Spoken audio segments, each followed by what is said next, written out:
Let's Talk JMMA with Charlie Jewett from sogo-kaku.com. This is a podcast about the deep end of Japanese combat sports scene. I'm your host, Shu Hirata from On the Road Management. Now, let's begin. Good evening, Charlie. Hey, Shu, how's it going? Very good. How was the commentary gig on Pancras? It was great. It was a lot of fun doing it with a guy. But as you probably know, it can be pretty tiring to do 2 events in one day. So. Oh, I know. I mean, it's like Japanese MMA, very common, right? Yeah, but it was great. It was actually kind of the length of the way that Pancras was doing their events. They just kind of split it into 2 events, which I kind of appreciated. Plus, there's some good fights. Right. I mean, I think we're all so used to see over 20 fights on the Japanese MMA shows, right? To make sense out of the ticket sales, I guess, the fighter sales. But yeah, well, the biggest example that's like K1 with their like 25 to 30 fight cards that take 10 hours. That's a lot of hours of fights. But anyways, dive into this first subject, I think, since I think real hardcore fans will listen to our podcast. Let's go dive into this one. King REINA. Now, what happened? Yeah, so King REINA was at the apartment of another YouTuber. I think it's like his YouTube name is Paul Katayama, is what I have. Right, something like that, right? Yeah. And the police came over, and there was like 3.6 grams of weed in the apartment. And yeah, that's pretty much what happened. She was arrested. He was arrested. And as the articles, there's been a lot of media coverage about it. Oh, no. And the news, too. Like, as you could see on the screen right now, that the major television is like basically reporting this issue, right? Capturing her, taken into the custody and everything else. Well, so as you know, I do another podcast with Babalu Jack every once in a while. And his wife doesn't follow, his fiance doesn't follow the stuff at all. And she was like, King REINA got arrested. And I was at the Pancras show doing commentary, and one of the girls that was doing production doesn't follow MMA at all. And I was kind of testing her just to see who she's heard of. Yeah. And she was like, oh, yeah, I heard that King REINA got arrested. So, I mean, it's well known that she got arrested. And it's kind of perfect timing that they just popped up that Keith logo. Exactly. She runs this apparel with this another Japanese guy, Kobayashi-san, right? Like, it's based on some cannabis brand, basically. Yeah, she started her own like marijuana brand, like brand clothing. It's like very heavily influenced by marijuana, and so it's kind of funny because the articles are kind of there's Flash wrote an article about it. Yeah, and Flash is kind of like the like a tabloid-esque paper. Right. Are they the one that always had those like anti-RIZIN articles? And they were talking about they had like quotes, anonymous quotes from other fighters, and they were saying, oh, she got caught with weed, and it's because female fighters don't make a lot of money. King REINA's had to go begging for sponsors, but no one will sponsor her.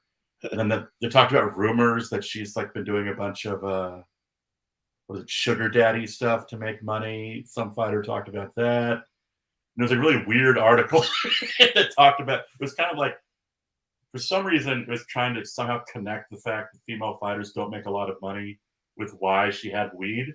I don't quite understand where the connection is. But my 2 favorite quotes from the article was one where an anonymous fighter said, I just wish she got her highs from fighting. And then there's the Shinya Aoki quote where he said, I guess now we have to teach young fighters that you shouldn't commit fraud and that you shouldn't smoke weed. Well, first of all, I don't think she was selling weed, right? So it's not like she's selling weed to make her ends meet because her fight price is so low, that type of stuff, Well, I don't know how much over a year, no? Is she It wasn't at her apartment. It was at the other guy's apartment. And I don't know how the Japanese legal system works, but I mean, maybe that'll help her be, I didn't know it was there. Actually, you know what? I know the law pretty well because I always have to help my clients out sometime when they get busted. But for example, about the same time, there's a famous model named Michibata Jessica also got arrested for ecstasy. And what she did was, I guess she sent herself a package, and they received this package at the hotel room with her friend. And the police stepped in once they opened that package. And the same sense, so if they had the weed or whatever that is, and whoever this place they are, if they're there in the room, I don't think they can talk themselves out of anything, Yeah, Japan's pretty strict about. Right, and I'm pretty sure they made them do a mandatory urine test, and I'm pretty sure they tested positive, right? So, right, yeah, I don't. yeah. I don't think this will have a negative impact on her MMA career per se. No, but I don't know how this will affect like her actual legals. Like, will she have to go to jail, pay a big fine? I don't know what will happen. Well, I have one big question about this. I'm actually sensing that this is not her first offense. So if this is not her first offense, this is the second time she's getting busted with the same charge within a few years. She may end up going into the can for a while. So she really have to get a good lawyer, I think. That was one of the things I was wondering too, was because like Japan obviously has police officers. I never see them like outside of where they're supposed to be. I don't see them like raiding people's houses and things. So the fact that they went there to check if they had weed means that something else, like something bigger is going on. Exactly. That they knew to go check there. Right. They're investigating on them. So I don't know about this another guy, Paolo, maybe he also has a prior record too. And if they're running a cannabis brand apparel, it's like telling police to basically screw, right? I mean, so that was one of the highlights of a lot of the articles was like, she got caught with weed. By the way, she owns a weed themed apparel company. So it seems like it might come back to bite her in the ass just a little bit, but I don't think it'll affect her MMA career because I don't think so. I mean, people were more upset with what Panchan did than what King Reina did. Yeah, I mean, but again, my point is, if this is not her first offense, she may end up being away for quite a while. We all know that Japanese law could be very, very harsh. Very strict. Yeah, well, it's kind of like the what is it? The confession rate is got to be close to like 98% or something. Yeah. It's 99 point whatever. That's like you get a convicted period. And, so I mean, she's not going to be arguing her way out of this. She will be. The way this will go is she will admit to having had weed, and she will essentially beg the judge for mercy, right? Because she admitted it, and it'll just depend on, like you said, if she does have a past incident. Prior record, yes, and she has to prove it. She's not a danger to society, and blah blah blah. And yeah, but the problem is that she hasn't fought over a year and a half, I bet, right, or something like that. And I think the last time she fought was one of my clients, Yoko Higashi, who's fighting in PFL in a couple of weeks. So she hasn't fought in a while, right? She fought last year. She fought 1 year ago. Yeah. Oh, like a year ago. But what it is, so then she might be away for another year or so. Yeah, because what they don't really talk about is, I get the general impression that Deep kind of punishes her and doesn't give her fights as like punishment. They make her like come and clean the rings and work at the events. But after she missed weight, they didn't let her fight again for a year, right? On the record, I'll tell you this. This has happened many, many years ago. So I'm going to review this. That Deep has got her a very good sponsorship from this travel agency. So there one time that this sponsor paid for her first class ticket to go to the states to train and everything else, and they told her she's got to get a credit card because you need a credit card to check into the hotel. They told her a million times, and she still didn't get a credit card. So her sponsor gave her this black American Express card and said, you can only use it if you really need to use it. Well, guess what she did? She went there and went spree on shopping and everything else, that type of stuff. So my point is here is that Deep has been very, very supportive and helpful of her, not just the regular promoter. They have located a very good sponsor for her, paid her pretty good price, got her into RIZIN, that type of stuff, So it kind of makes sense, the rumors that she can't find a sponsor nowadays. Maybe she's It's burned a couple risky, right? bridges. I mean, yeah, Yeah. so the Because she bottom line is works this though, about she this. works as a construction worker, right? Yeah, and also I don't know right now what she does, but Mm. I think one thing that's very strange about the Japanese combat sports world, even though her behavior or that type of stuff is bad, if she wins fight, that might just settle everything, But the problem is that she's not winning fights, I what I mean? know. Missing weight, so that is a major issue. And not only is she not winning fights, she's kind of losing them in boring fashion, if that makes sense. Exactly right. Nothing very exciting, Mhm. and then fighting almost same opponent at the same time. Almost all the time. Mhm. Because she's not really creating a quote unquote new story by winning or creating an extra, exciting fight. So, well, we'll see how long it takes for her to get out, right? Yeah, because they can hold you in jail for up to 30 days. So I'll be interested. It's Long be time. 28 days or something. Yeah, exactly. Without a lawyer, they can interrogate you without a lawyer. That's a point, Yeah, And so theoretically, they could come up with another charge and arrest you on 27th day, and it shook another 28 oh yeah, days of stuff. I've heard that have done it before. So that's essentially what happens. Is if you don't confess within the 30 days, they they will put, they find some other charge and hold you for another 30. They just keep doing that right. until you eventually confess. So she should just confess immediately, beg mercy, apologize. But the issue is that does she have to reveal her source? I think it's always the issue, right? About the Yeah. affiliation, right? Yeah. So we'll see. This, let's get this into could be really good PR for her new fashion brand. We'll have to wait and see. Yeah, who knows, right? All these so-called cannabis supporter might just support her and start buying her stuff. Who knows? Anyway, so let's go back to a normal, regular MMA topic, which is RIZIN Landmark 5 sells out in 5 minutes. I heard they went on sale and sells out pretty quickly. Yeah, so it's important to note that they stagger the sales. So there's the fan club. People have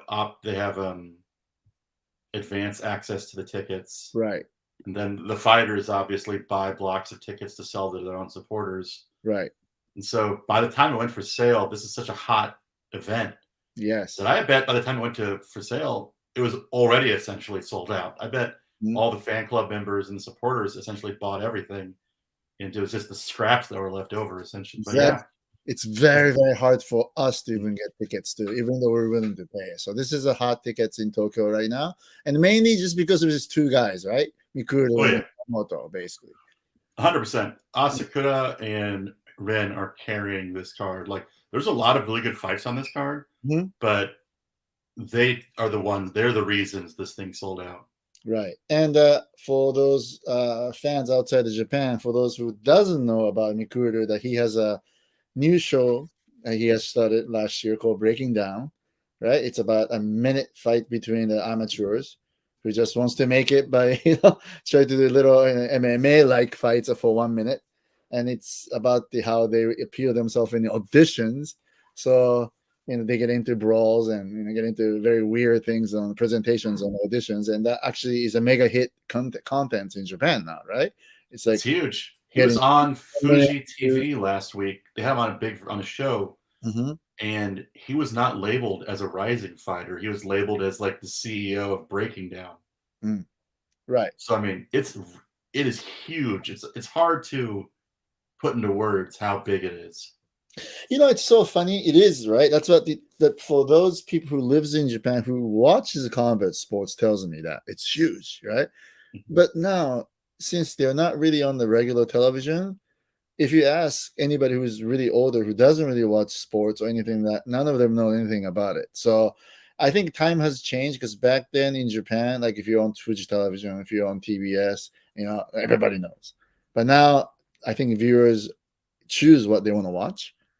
I agree 100%. It's all very focused. It's not getting new viewers. It's people that already were Mikuru's fans. Exactly. Are the ones that are watching this. Right. So single-handedly, Mikuru and almost Ren, those two are basically pulling the sales in.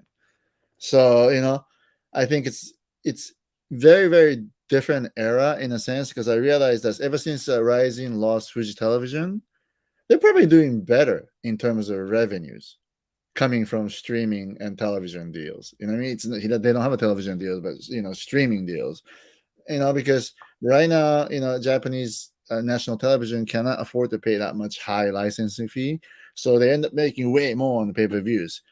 And on top of that, they don't really have to worry about these national television's compliance rules, so they can pretty much go out and do a lot of things could be considered to be banned in national television. Yeah, especially your client Ren. I mean, if he was fighting on Fuji TV, they might make him wear some crazy like Under Armour shirt or something. Right. You scroll down for a second. I want to see Ren's picture. Okay. Anna has a comment. She said she wants to know if you're the reason there's a much better Ren picture. They updated it apparently. No, actually, I don't really complain any of that. Hi, Anna. Anna actually commented that she said it's one of her favorite shows. Thank you very much. But no, I'm actually one of the very few Japanese managers who doesn't really complain anything to RIZIN. You'd be surprised. Japanese manager likes to show their presence by asking a few extra favors or asking their clients' photos to be changed and stuff like that. I rarely do that, actually. Rarely. I prefer to keep all the cards in my hand to the moment I have to ask for a big favor. So I don't even ask for extra tickets or extra credentials, that type of stuff. I don't. Dude, you have the same strategy I have with my wife, which is just let her do whatever she wants and don't complain until I really want to do something. Exactly. Then they can't say no because you've been so good till then.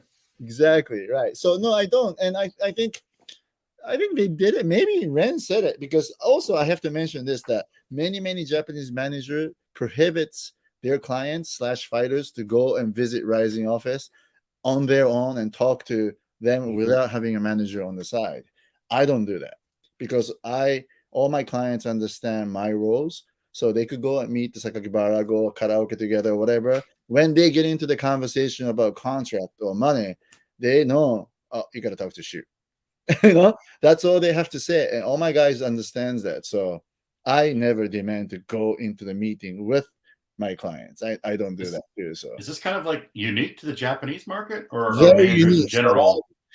Like half of the industry still criticizes me because I'm also to the point. I tell, like, Len goes to the gym office a lot and even go out to eat dinner with the Sakakibara and stuff like that. But majority of my clients don't do that. They don't even go to the office, period. But that's actually, some people consider that as a rude. The fighter should go to the office and thank you for using me, Sometimes bring a gift and say, please use me again and that type of stuff. My fighter's never done that. I do all the negotiations. So sometimes that's better. I know a lot of guys who take a Shinkansen from all over the place to Japan, visit RIZIN office, beg for fights, end up nothing, and they do it over and over and over. Why not call one manager, right? But I think it's a different style, and sometimes a lot of gym coaches likes to do that because they like to establish a relationship with the RIZIN. So they don't want to give it to managers to do that. But, we'll see, Yeah. So yeah, exactly. So I don't ask for RIZIN to change anything. I don't do that at all. That makes sense. I mean, plus, Ren's so big right now. When he sent those copper rolls over and it made news, that's when you know he's a big star. He is, and he's such a big star that sometimes I have a hard time getting hold of him. So I have to really call him and say, like for example, I have so many requests for interviews and like that type of stuff, and I'm making a lot of magazines and media wait more than 3-4 weeks just to confirm the date for interview appointments and stuff like that. So Plus, I also want to add, this event is I think it's the first RIZIN event that's going to be at Yoyogi.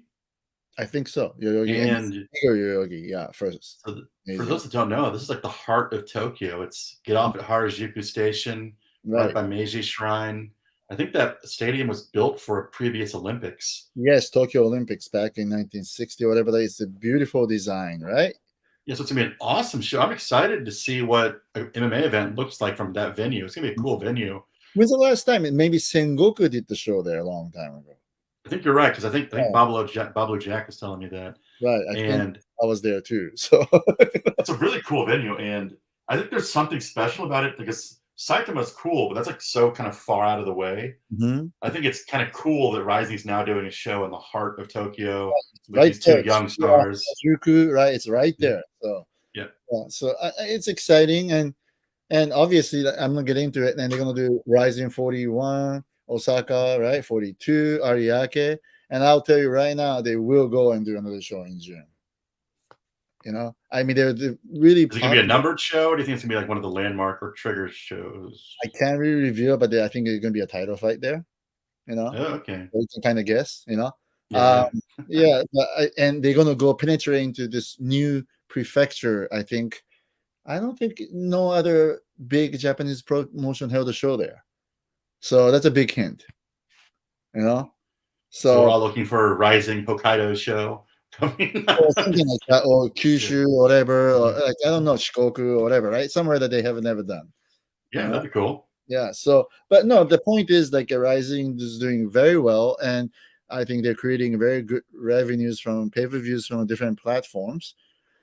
That's when I want to get into this topic. The next topic that I really kind of skip to it is this: Abema TV versus you next. The reason for that is like all those people who doesn't know about this, that last week UFC has announced that they nailed the contract licensing deal with the you next in Japan, Mhm. and so they're out of Wow. Now Wow has been televising only pay-per-view shows, right? No fight Right. nights, none of that. All the other shows were on UFC Fight Pass, but now Wow is out, and every single shows, including fight nights and Road to the UFC, everything is going to be streamed by you next, and which is actually a big announcement because you next also streams Bellator, Right. they're Rising, they do Glory too, right? Yeah, I tried to make a list. I got UFC, Rising, Pancrase, a bunch of different boxing shows, Mm-hmm. Bellator, and Glory. Mm-hmm.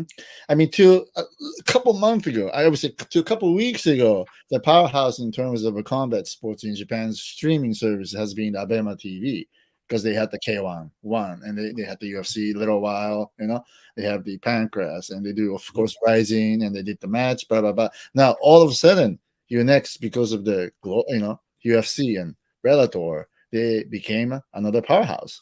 And like I said on the previously, that right now streaming services in Japan can offer a much better money to the promotions, Yeah, and much better, pay-per-views and stuff and incomes. So right now, I think it's going to be a Unext versus Abema TV in Japan, and I have a yes. feeling the other promotions like a Deep or the other promotions like Gladiator or Grachan, whatever that is, many will be ended up in either Abema or Unext.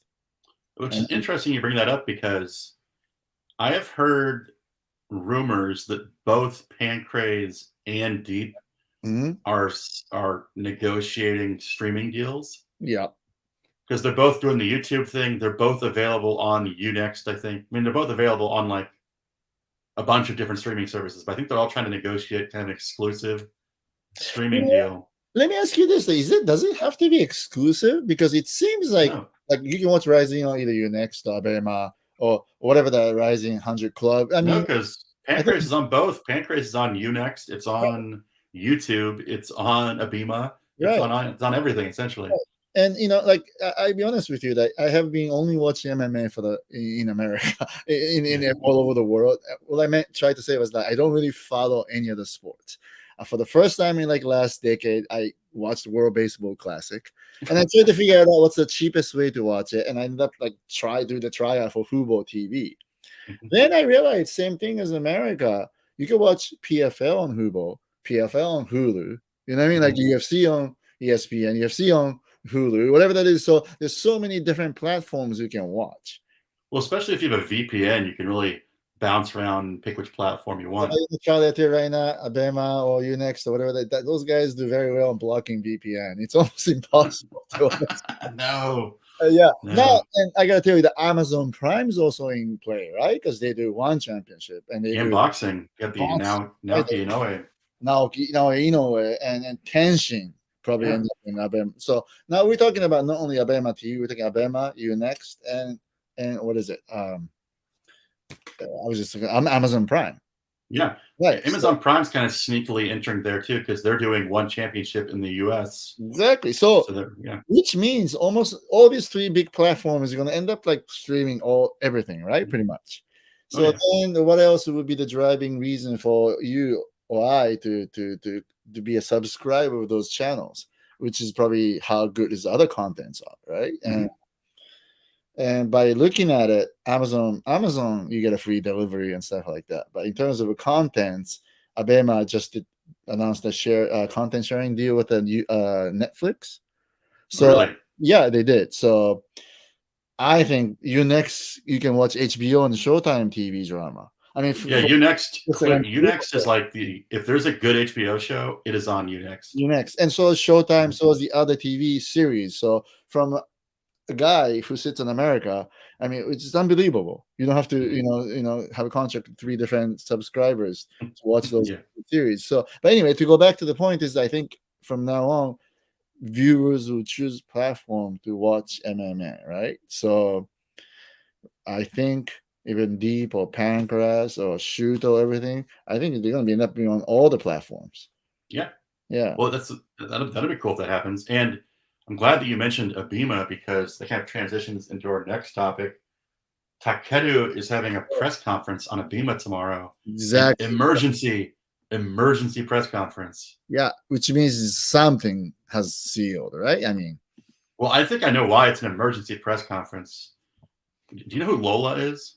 Yes, she leaked it. Yeah. Yeah. She's a Japanese model / like some talent, right? Lola is like a super famous model. Like when I ride the train, there's like a 50% chance her picture is going to be in the train somewhere. Right. Yeah, she's on some cosmetic commercials and posters. Yeah. All the time. She was front row. She was front row at the match, because they kept showing the celebrities, and she was like one of the people front row at the match. Right. And she literally posted a picture with TAKERU on her Instagram saying, "Good luck on your fight in France." So I was just like, everyone's like, what? France? There's really only a couple of kickboxing promotions in France that could possibly be. Here's what it is. To go back to this, TAKERU or streamings and all kinds of stuff, I'll tell you something that I know for sure is this. Like Abema used to stream UFC. Right. Stopped.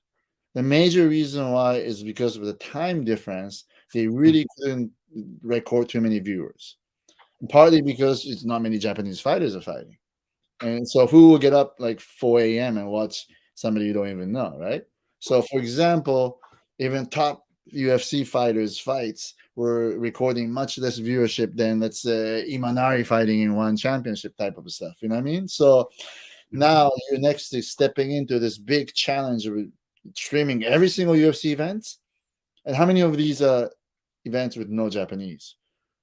We'll see. Almost all of them. Almost all of them. Yeah, exactly. But again, it may be a different era now. Maybe it's different from 10 years ago. Who knows? Right. But I think that's going to be a challenge. So I'm really looking forward to see what Unext is going to do besides just streaming, because you got to put up a lot of PR contents, marketing, all kinds of stuff, So, I deal with Unext, obviously, because I have a lot of clients who's been on their shows. So let's see if they can have something very interesting they could do. Because now we go back and forth, but let's talk about this Amazon Prime. They just had the Amazon Prime, the Kitakata and Itsuki Hirata fought in that show. And do you want to talk about Abema made some actual individual content for the Hirata fight. They made their own little preview for the Hirata Hamsohi fight. And Abema is very clearly in the Itsuki Hirata business. Right. And she is essentially the face of one championship in Japan. But before Itsuki, let's talk about this guy. He's very good, Yamakita. He's he just won against Alex Silva, I believe, right? Yes. Yeah. and anyway, so he was a wrestling all Japan maybe runner up, that type of stuff, like a national champion level, and he was 10-0 in Pancras Neo Blood tournament winner amateur. Then he's 7-0 in MMA, and so I have a feeling he may even end up getting a title fight next. You know? Oh, really? Yeah, I wouldn't be surprised because he just beat the former champion. He's undefeated. It's not like they have the deepest division, right? So, Right. yeah, and so I have a feeling he may end up being another new face of a Japanese star in one championship. We know that One Championship is kind of obsessed with getting into the Japanese market, and they're always looking for. And so far, they've kind of struggled to find a fighter that can consistently win. And if this guy can do it, I mean, they'll probably do a show in Japan and put him on it. Right. Yeah, but here's what it is, though. They still have to create more than one star, and they haven't been trying to do that with Itsuki Hirata, like you said, right? And let's get into Itsuki's deal. What do you thought about that fight? It was awful. I thought it was a terrible performance. In what sense? She got a yellow card for no action. I think she looked physically better than she had in the past. She was clearly prepared physically. I think once she was unable to get Ham So-hee down. Yeah, she did that pretty good wrestling move. Yeah. She kind of I think once she realized she was going to have a hard time getting Ham So-hee down, she kind of shut down and kind of was hesitant to engage. I don't know what was going on. Plus, there was a weird thing. When I was watching the fight, the commentators kept mentioning Itsuki was yelling at someone in the crowd. Was she? And that in between one of the rounds, she didn't even talk to her corner. She was just walking over to the cage and yelling at someone in the crowd. So it seemed like she might have been mentally distracted during the fight. I know somebody was yelling in front of the crowd and stuff like that, but I don't know. I have no idea. I remember because they said she didn't even go to her corner between one of the rounds. She was like at the cage yelling at somebody. Right, I saw that. And actually, all the cornerman coaches are arriving today as of speak. So I have to talk to all of them and see what it was like. So, but she looks like she didn't want to fight in there. You know what I mean? That's what I'm saying. Because when I watched her prep and stuff, it looked like her striking has improved. And she just wasn't willing to. I think she might have been scared or she wasn't ready. I don't know what was going on. She was having like a mental block. One of the concerns I had was, how she had a trouble making weight and passed hydration test, and then she finally passed. And when fighter went through that type of experience, sometimes you kind of burnt out and feel like your job has been done after you made a weight. So it's really kind of hard to go back to that war mode, like a fighting mode. So we did press that. I did press that issue to both her manager and the coaches. So she also did work out twice a day on the day before the fight, because they had the weighing on the Thursday night and all day Friday to recover. And she fought on Saturday morning, Singapore time. So she had the all day Friday, but so they made sure it kept her in this fighting shape and fighting mode. But yeah, I mean, literally she threw 0 jabs. Well, I agree with you 100%, because even before the fight happened, I didn't like the way that people were acting super excited that she made weight. I was like, this shouldn't be a big deal. Like, this is what you're supposed to do. Like, you shouldn't be cheering that you made weight. This is normal. Like, this isn't the thing that you're here to do. You're here to fight. I thought in the pre-fight interviews, Ham So-hee looked way more serious than Itsuki did. And Itsuki was like out shopping and buying shoes and stuff. And Ham So-hee was training in the gym. So I thought it looked very different. I don't think, was she out shopping, buying shoes? Yeah, she was buying her weigh-in outfit. She bought some like high heels and a dress. Well, that's all right. I mean, I'm just saying the way that it was portrayed. Well, that's fine. That's fine. I don't expect you to train 24 hours a day, but I'm not her manager. But as a consultant of Abema TV, I was assigned to find her coaches, do fight camp, all kinds of stuff. So I'm involved. And I'll tell you this on the record: I actually yell at her early part of the fight week, and I lectured her big time. So it's not like everybody spoiled her. I can tell you this right now. I'm not in that, because I'm not a manager. So there to really explain to her. I even told her once that if you complain in NFL, you get an immediate fine. Well, Yeah, I even told her that. So it was also, I mean, I didn't think it was a particularly good performance by Ham either, but that might have been because Itsuki just wasn't engaging. yeah, But like, it seemed like this Ham looked beatable. I don't know why Itsuki didn't engage with her. I think everybody agrees in order for her to take that fight to the ground, she had to make Ham come to her. You know what I mean? That means that Right. she has to engage in a little bit of a close range striking to be able to catch her, right? Not like running away and shooting from miles away like what she did, you know? Yeah, I So, mean, the whole game plan was out the window from the moment that fight started it. So I don't know what happened, I you know? mean, yeah. And then, yeah, I don't know what's going on. But She seems to have some, yeah. yeah, but I can tell you right now, it's almost all the experts or like other fighters has pointed out that Itsuki skill got better. You know, You know, yeah, in the training, in the pre-fight stuff, her striking looked clearly better. She no, looked like she was taking her physical training a lot more seriously. yes, and she was never standing right from Ham, which means she understand what that quote unquote angle is. You know, pivot moves, all kinds of stuff, and in obviously the strategy was not just shoot. We had to grab her and push her against the cage and do different kind of takedowns from the cage. You know, Or you have to set that, it up somehow. You have to throw some strikes to set it up. she did have that one good takedown, so she had a lot of variety of wrestling takedown that she worked on. But the problem was she couldn't get to that position. But the point is this: I think many experts has pointed out that she fought like an MMA fighter this time. Till then, she fought like a judo player who was just starting to learn MMA. So, Well, in the past, she was kind of like a one-trick pony, so it is kind of nice to see that she's evolved a little bit. mhm. And I think, I mean, I just think it was a mental thing. I think she had the skills. She looked physically ready. I think I want to know. My big question is, why was she yelling at someone in the crowd? I have no idea. I have to find That out. seems to Yeah, that seems to me to be like the big like. Was she distracted? Was something going on? maybe there was some anti fan of her who was giving her a lot of shit. Who knows, right? So, no, I have to talk to my coaches, their coaches about that. They'll be back pretty soon. So, yeah. I'll be curious. I'll be I curious to see really what happened. find it out, but I did see that she was not talking to the corner one of the intermissions. But here's what it is. That's what it is. I mean, it's really a mental. I mean, you really have to be a pro athlete. You really have to be a killer. You're there to execute the game plan, right there. She's Yeah. not doing that. So that's something she's gonna have to talk about it. But it's really the whole mental of approach as a professional fighter. That's what she Has needs. she Pro athlete. has she had a hard time finding a coach that kind of clicks with her? I feel like up till, and I don't know about her U.S. coach, but it seems like her Japanese coach has never really clicked or like jived well with her. Yeah, well, that has happened. Mhm.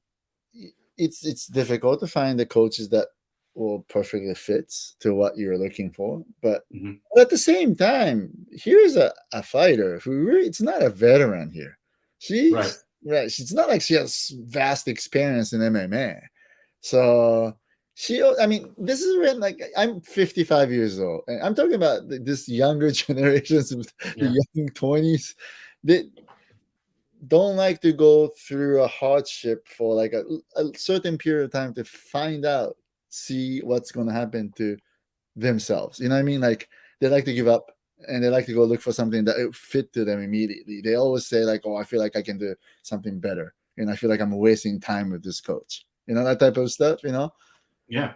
Yeah, I I don't. also It's hard. I also thought this was kind of a weird match for her in the first place. I would have liked to have seen her kind of fight someone not ranked number one in the division, maybe work her way up a little slower as she's transitioning to training in the US. Yeah, but at the same time, I have to tell you this: that she has been getting a pretty good, favorable match, Yeah. Mhm. and she had the time to grow herself in one Right. championship. And if I were Chattery or Matt Hume, who is a matchmaker, try to claim one championship to be one of the major league on MMA, and then one championship is not a stage for her to grow her or nurture her. You can do that in local shows.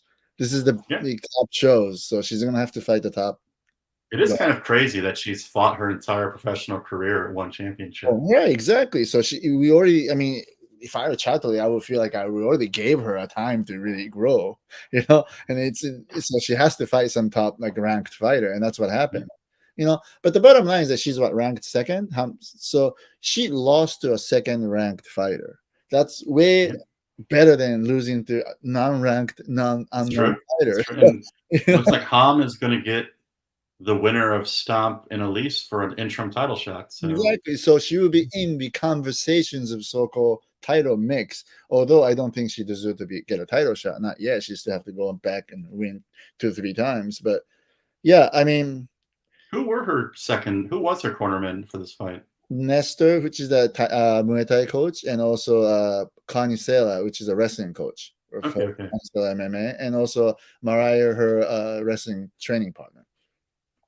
Interesting. Yeah. I saw that her boyfriend lost at Deep the next day. Must have been a tough weekend for the couple. That's nothing about that too. Like, did you know that once she passed the weight, they revealed that they're a couple? She posted. I saw that. She was on Instagram, and this is supposed to be some secret. Of course, I knew about it, but I mean, why? They both posted pictures. Why would they pick that time to announce it? It seemed weird. Not after weighing. They should do it after they won the fight.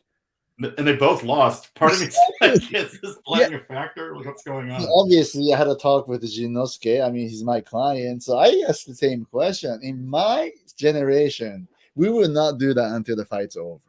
You know? Yeah. Why did you do that after she made her weight? You know what I mean? Heaven forbid she keep it private. No, but again, I think Anna has a comment that I kind of agree with. She says that Japanese fans have decreased for Itsuki, but she's pretty popular in Southeast Asia. I've kind of noticed that too. Yeah, I mean, lots of her follows on Instagram from Southeast Asia. Majority. Right. When I go to like MMA events, a lot of the diehard Japanese fans she kind of rubs them the wrong way because she's pretty outspoken on Twitter and things like that. But when you go to like her Instagram lives and stuff, we can see what types of fans are talking to her. She has a bunch of non-Japanese fans. It's kind of an interesting development, kind of like Kota Miura, kind of.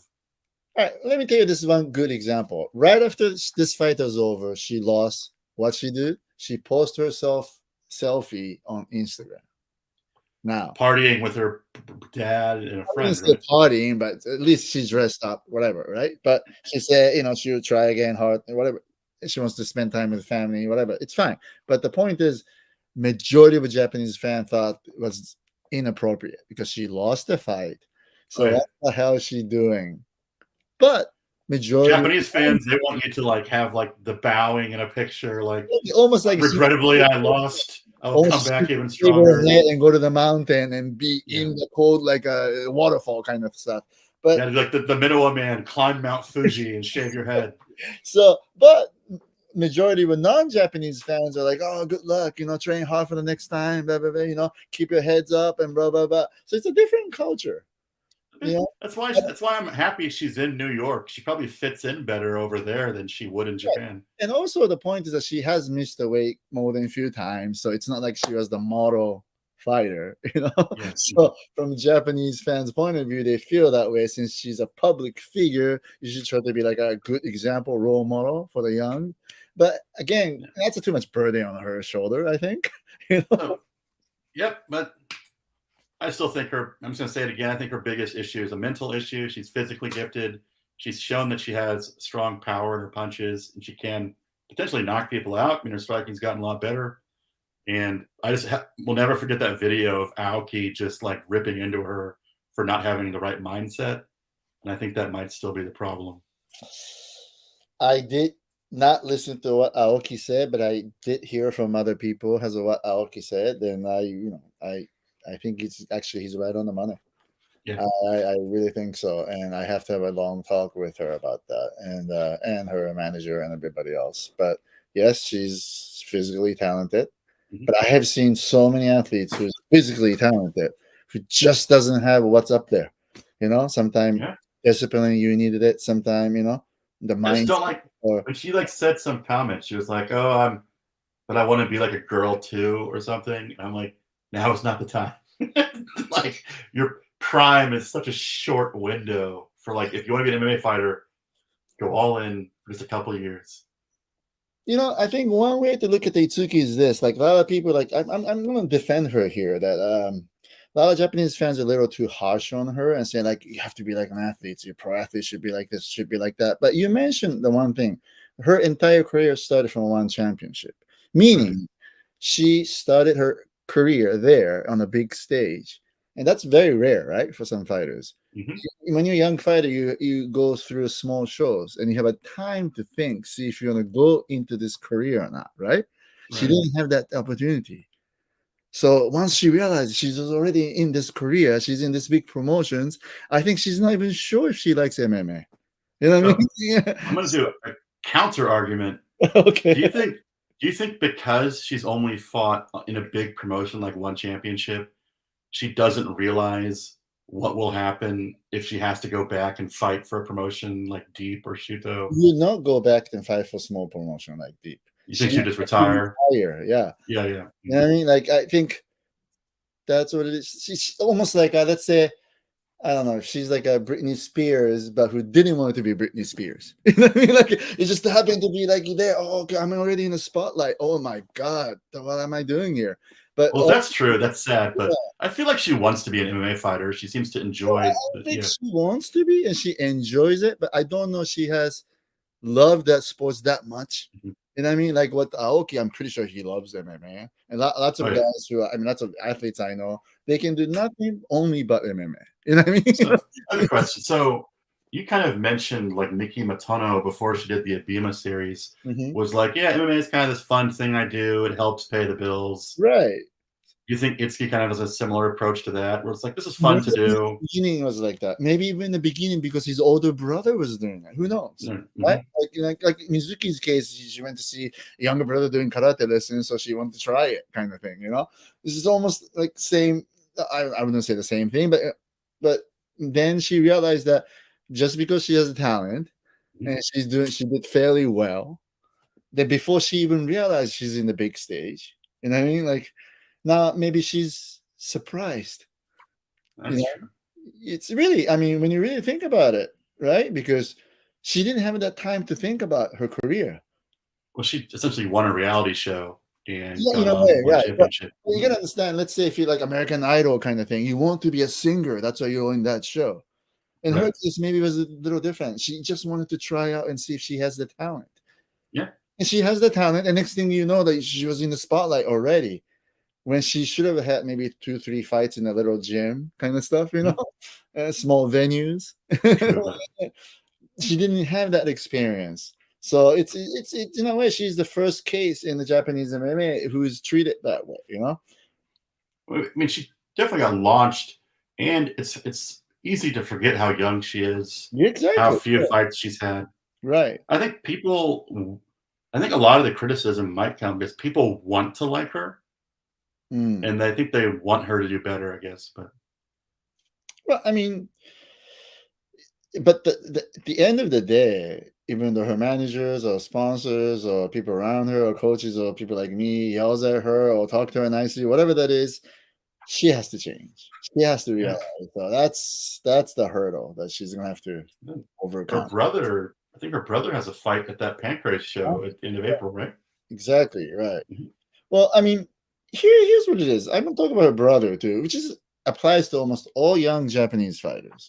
Now, even her brother or even Jinosuke as well too. If she trains in Japan, they don't have coaches. They're all player manager. How Yeah. can you be a player manager when you have only 2, 3 fights under your belt or a couple of years of training? It just doesn't happen. It just not unless you're a super genius, happen to like knows the coaching and playing at the same time. I mean, Well, it was bad. I mean, I think everyone expected Janosuke to win that deep fight last weekend. mhm. He's got to like sit back and rethink that. You can't handle that stuff. They don't have the experience to do that stuff. Like, No. And mm, I told actually Kashimura Jinosuke, I talked to him maybe 24 hours ago or whatever, and I told him flatly that DJ Taiki is a fighter from the past. He's a 40 years old. but he was a very, very good fighter. And I booked him to roll to UFC Japan tournaments and stuff like that. So I know him very well. And I told him flat out, I'm telling you, the fighters from that era generally are better than you guys. Obvious. That's why they're still around. That's why those guys are still around. The young generations had a hell of a time trying to beat them. Right. So, I mean, there's something about it, right? This younger generation of Japanese fighters. I'm not saying everybody, but they have to really approach this as a professional sport. And when you really think about the sports, you have to think about the coaches, right? I mean, it's obvious. Like, for example, even Mikuru, he goes to Las Vegas and they talk about like who he trained with. Oh, he trained with Merab. He trained with this. Did anybody ever talk about coaches? No. Like I don't get that at all. So, I mean, that's why they're not winning in a world stage. It's just simple as that. It's one of the major reasons why. So I'm trying to change that, make them realize that you need a coach, which is obvious, right? Yeah. So couldn't agree more. Yeah. So that's what it is. And now we have 3 Japanese fighters in PFL starting next week. Now, unfortunately, they all have fights lined up this month in April, right? Oh yeah, April, and they all have fights lined up in June too. So that's a good thing about PFL. You busy. The 2 fights on regular seasons. So if you drop the first fight, you can regroup and get another chance. Because on the other promotion, if you lose once, you sit around and wait for a call. Some people get depression, right, from doing that. So, I want to ask you a question about this. Yeah. Whatever happened to the Nishikawa thing with Shuto? They have never. Well, they have sent a letter a couple more times after demanding, 2 million yen penalty, which we refused. And it's really, they even sent that letter. Their lawyer even sent a letter to a PR agency, Japanese PR agency or UFC, questioning why this has happened and everything else.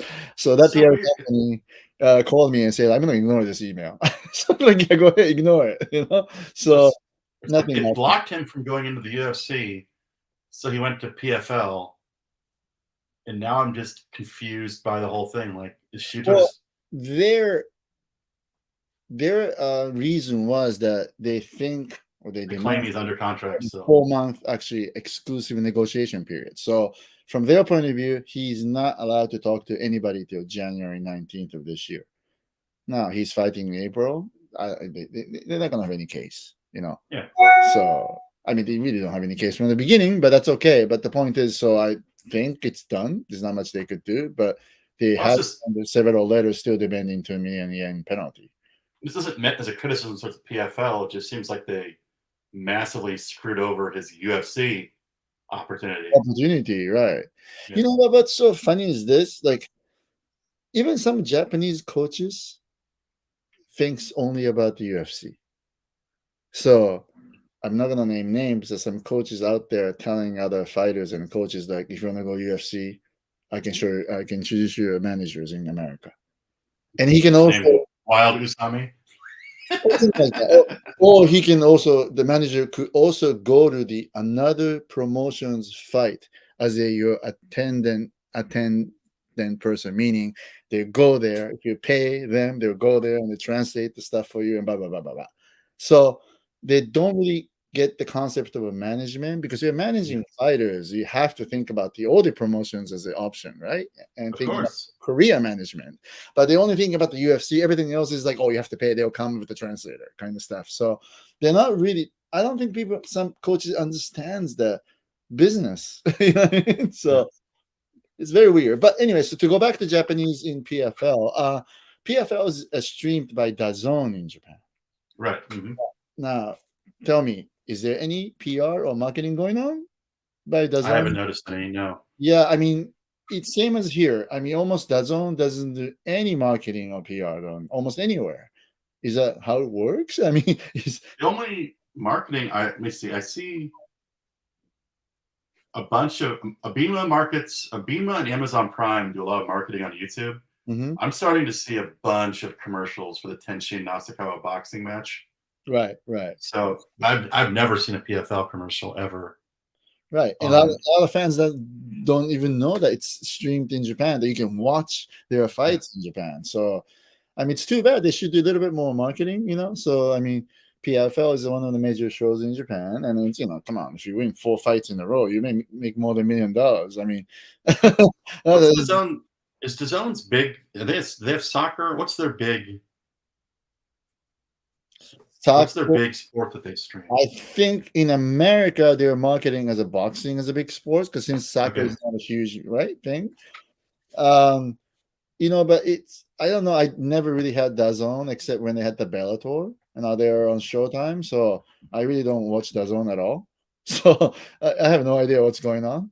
And as I said earlier, when it comes to another sports, you can watch from Fubo TV or the other platforms. So, I mean, yeah, I'm just looking at it. Looks like DAZN's big things is they have soccer and they have NFL. Yeah. Oh, so maybe combat sports isn't their what their folk. I mean, but I know they talk about boxing all the time. Because wasn't Canelo on DAZN? Yes, it was on DAZN. Yeah. Right. Okay. No, and you know what? I want to get into this little. I mean, I have new Abema TV, season 2 project where fighters are training abroad. This time they're gonna train 2-3 months, do entire fight camp, and they'll fight in American feeder shows. And all of them are fighting on Maze Combate Global. So again, Combate is on Univision and on other platforms. So there are a lot of shows on different platforms where the fighters could establish a career or path to establish a career, that's something that I think the fighters should realize. I think, I love the Combat Global thing too, because they also are sending fighters over to RIZIN now. It's kind of cool to see the Japan connection forming with Combat Global. 3 versus 3, Japan versus the world, or whatever that is that they're going to do. So I think it's exciting, right? And you can watch that in Japan. So in terms of sponsorship for the Japanese fighters, it's no different from fighting for Deep Pancras or Shuto, or RIZIN in that sense. So yeah. So that's and I'm just really, this time the key is I'm using, Abema is paying for coaches from Japan to actually come and study the training, what's going on in here. So they could exchange opinions with the coaches here and that type of stuff. So it's a full thing I wanted to try to do to make the entire MMA better. Yeah. And I can't think of any other way, Does it make it hard for you though to find not only a fighter now, but you have to find a coach that's also willing to? Exactly, right. And I tell you this right now on the record, all the top coaches in America, they have their own fighters, obviously, and they have their own schedule, obviously, right? They have a previous commitment. They're probably making way better money coaching champions than the young guys. I mean, so it's not that easy, but there are a lot of coaches who's willing to, corporate. You're gonna have to pay Ueda the money he would have made from his students while he's gone. So he's got to get triple paid to go to the US to learn. Exactly, but Abema TV is willing to support that because, right now, I mean, lots of young fighters thinks we have to earn money first. Otherwise, how can we train? It's the other way around. You have to get strong, you have to win fights. Then you can earn money, But some of the younger fighters are missing that point. So we're trying to go back to the basic. In the professional sports, what do you do to earn money? You win, right? Winning is everything. Just kind of an interesting question we got from Andrew on the We Are Rising podcast. He wants to know if you think young Japanese MMA fighters are using MMA as a way to get to other opportunities. I mean, look at all the young guys that breaking down, or even, I mean, I've heard from some female fighters in deep draws, or even young fighters in Pancras or whatever they say, that they like to fight for RIZIN so they can be famous. I think the biggest example of this to me is Panchan REINA. I mean, she tried to be a model / TV idol and failed. So then she switched over to kickboxing. Exactly. And she's a mediocre kickboxer, but she's used it to get on YouTube. And then she associated with famous people. And I think she just wants to be famous. Right. Yeah. So she created a niche, right? Exactly. Or everybody else on that modeling or talent world, which is fine. But the bottom line is this. I mean, that's another career. That's not a career for professional athletes. Which really annoys me is this, because how whole entire Japan was hyped up about the World Baseball Classic, right? Obviously, right? And Shohei Ohtani, why is he so popular? Just because it's because of the play, right? It's not because of social media. It's not because of what he's one of the greatest baseball players around. Exactly. Yeah. Then I realized that. I mean, I didn't even know that he only had like a little bit over 1 million followers on Instagram, and I get it grow to 4 million, whatever that is, during the World Baseball Classic. But there are a lot of so-called influencer in Japan who has more followers than 1 million, right? So Right. they have a lot of followers. The influencer who has more followers than Shohei Ohtani. So who cares, right? If you're a professional athlete, why do you care so much about that? If you look at the Google Trends, his name blows any other athlete away. Oh, I bet. Yeah. And it's not about the social media. And the fact it's not like he has 10 million followers like Jake Paul or whatever that is, right? So I think of you every time now because I go to these pancreas, I go to these deep shows. I cringe every time I hear the fighters be like, I'm trying my best on social media. Please give me a follow.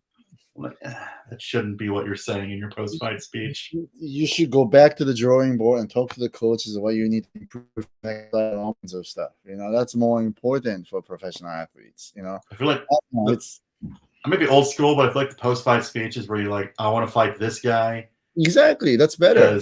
Yeah. Set something, get the fans excited about something. Oh, give me a title fight or that type of stuff, right? Or at least say something funny. Do anything to like set yourself apart from the rest of the people. Exactly. So I don't know, but that's how it is right now. So, but I think there are still a lot of chunk of fighters or athletes out there who's not like that. I mean, majority of my clients doesn't do YouTube or not into social media, none of that. They're only training, and almost to the point they're so boring about training, but that's okay. That's what they do, Tell you what, I've met Itsuki and people like that. And last week I went and I saw one of your clients, Mizuki Inoue in Sudabashi. She has like an aura to her. She's got like this ultimate, like all she cares about is fighting. That's it. Yeah. And she is a fighter. All she cares about is fighting and training. It was a very different vibe than you get from some of the other young fighters out there. Yeah, exactly. Which is why her and Kanako, same thing. Yeah, those girls are like that. When you like talk to them, you just get like a completely different vibe. It's like, oh, these are fighters. All they care about is being the best fighter in the world. They do not give a shit at all about social media or any of that stuff.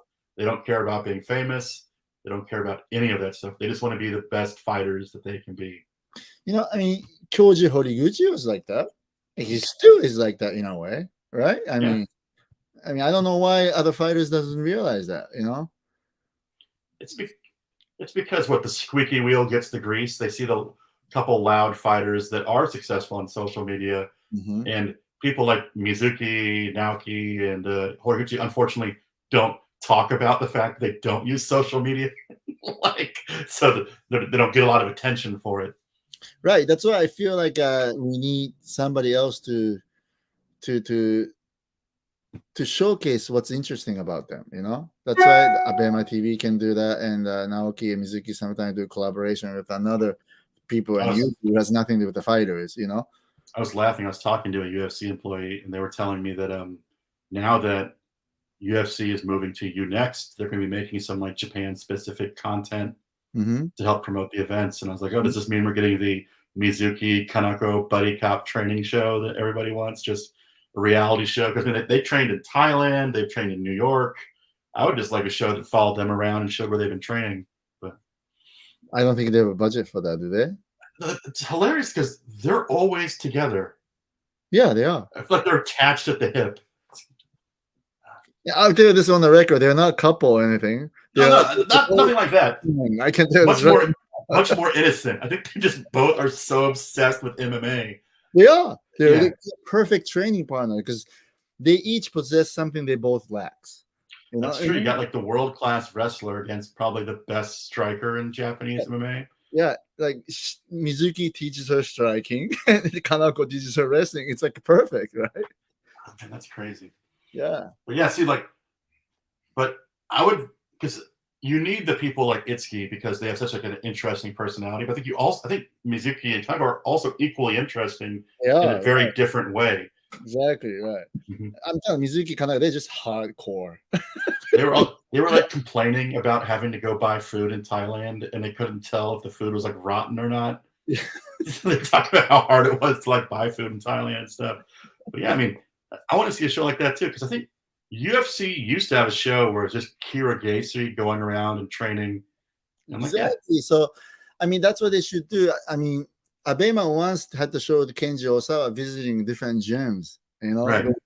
that was a very interesting show, and it never really continued. You know, It's really interesting because Kenji Osawa's kind of created this character that's really fun to watch. he's a character now. Oh yeah, he's like become like a cartoon character of himself. Right, right. But I mean, yeah, he's got one of the few entertaining YouTube channels. Yep, And he's continuing it, right? Yeah, he was but there at anyways, Pancrase. He was doing the Japanese commentary. It was good to see him. he's all over the place. He's probably Oh one of yeah, the most famous commentary guy in Japan now, right? I mean, oh yeah, because he was doing the Wow Wow stuff. He does Abema. He does all that stuff. well, we'll My see. favorite is still when Shinya Aoki does the One Championship commentary because it's up there with drunk Peter Arts. It's Oh, just I know, saying whatever he's thinking of. I like that though. Or they should at Me least too. put that on the second commentary kind of stuff, right? So It should be like a option to like switch to the Aoki track where he's just like, this fight sucks. These guys don't know what they're doing. Yeah. All right, so let's do this again in a couple of weeks. Yeah, of course. So let me think. In a couple of weeks, when is the next landmark is at the end of the month, right? Right. And then we have another RIZIN before that, April 1st, the RIZIN, and we have three PFL shows in Vegas. So I'll be doing this with you next time from Vegas then. Oh, perfect. So Are you in New York today? Yeah, I'm going to Vegas from tomorrow for 3 weeks. Oh, very nice, very nice. Yeah, not too excited though. What? It's too hot or something? What's going on over there? I've been there like 150 times already. I don't gamble. I don't drink now. So what I'm going to do there, really? Yeah, it's kind of boring. Yeah, it's true. I've only been there 3 times, and I kind of thought it was boring too. So yeah. All right, so we'll do this again in 2 weeks. Yeah, I would like to say I'll be releasing an interview with Chihiro Sawada this week, who is on your Abema show. Yes, he's at Team Oyama in California training. Yeah, we interviewed her ahead of her go. She was a little bit worried. She doesn't speak any English. So I'm kind of interested. It's going to be a fun show. She's coming off a win at One Championship. So I'm kind of excited to see how she does at Combat Global in May. And I also have an hour-long interview with Vivi May where we go all the way back to Smack Girl, talk about Valkyrie, talk about Cage Force. And should be a lot of fun too. Valkyrie. We almost forgot about that, right? Exactly, right? I've been working on this little history of WMMA in Japan, and you go back and like, oh yeah, there was Mars, there was Valkyrie, they were all there, and all kinds of stuff. You should write a book about that. Speaking of which, Charlie, I can tell you there's so many stories about the Mars. I'm telling you right now. Miku Matsumoto was over there. Gotta love the Mars. Geez, Mars. I'm telling you, I'm still paying some of their bills. Was done with them. I'm telling you, I can tell you all the story about it. Anyway, so we talked in 2 weeks. Yeah. I was gonna say, yeah. Go ahead. Last thing I will say, maybe next time I'm gonna be asking Megumi Fuji some questions because Shuto just announced they're doing a new all women's event. Colors, right?